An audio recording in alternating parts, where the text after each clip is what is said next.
নরসিংদীতে Dreamland interior শোরুমের শুভ উদ্বোধন। সময়ের জনপ্রিয় ডিজিটাল প্ল্যাটফর্ম বেঙ্গল টিভিতে আপনাদের স্বাগত।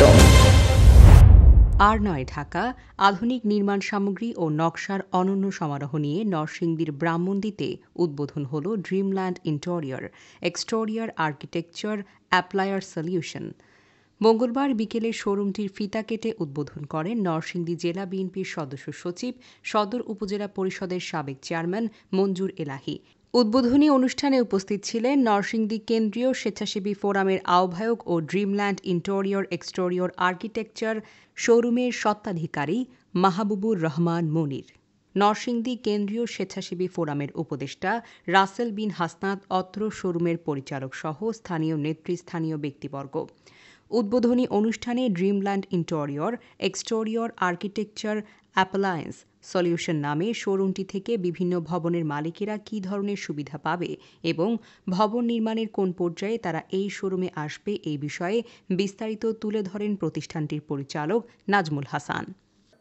যারা আমরা অ্যাপার্টমেন্ট বানাবো বা বিল্ডিং বানাচ্ছি, তখন আপনার ইন্টেরিয়র ডিজাইনার বা আর্কিটেক্টকে নক দিবেন, আপনার বিল্ডিং এর ছাদ রেডি, আপনার কিউরিং এর কাজ কমপ্লিট, আপনি আমাদেরকে শরণাপন্ন হবেন। এতে করে যেটা হবে, আপনার অর্থ বাঁচবে, আপনি একটা ফাংশনাল অ্যাপার্টমেন্ট পাবেন।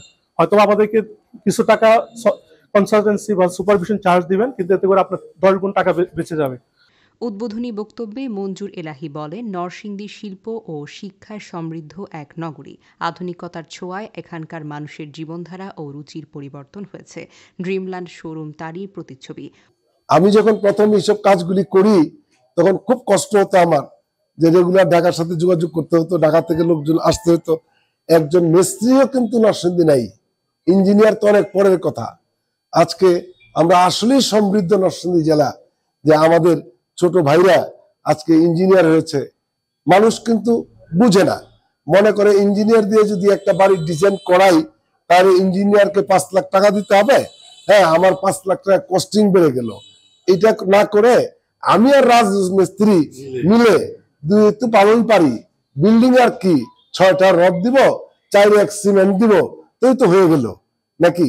এই বিল্ডিং যতগুলো মানুষ করেছে, পরবর্তীতে আল্লাহ না করুক, সম্পদ কিন্তু মানুষের বিপদে কাজে লাগার জন্য যখন এই সম্পদটা সে বিক্রি করতে যায়, তখন কিন্তু এই বিল্ডিং এর ভ্যালু জিরো, তখন কিন্তু তার প্লাস হয় না, বরং মাইনাস হয়। আর এই বিল্ডিংটা যদি 50 লাখ টাকা খরচ করার আগে 2 লক্ষ টাকা খরচ করতো, তাহলে এই 50 লাখ টাকার বিল্ডিংটা 5 বছর পরে সে কিন্তু 70 লাখ টাকা বিক্রি করতে পারতো। শুধু বিল্ডিং এর ভ্যালুটা আসতো 70 লাখ টাকা। এই জ্ঞানটুকু মানুষের আগে ছিল না, এখন কিন্তু সকলেরই এই ধারণাটা হয়েছে।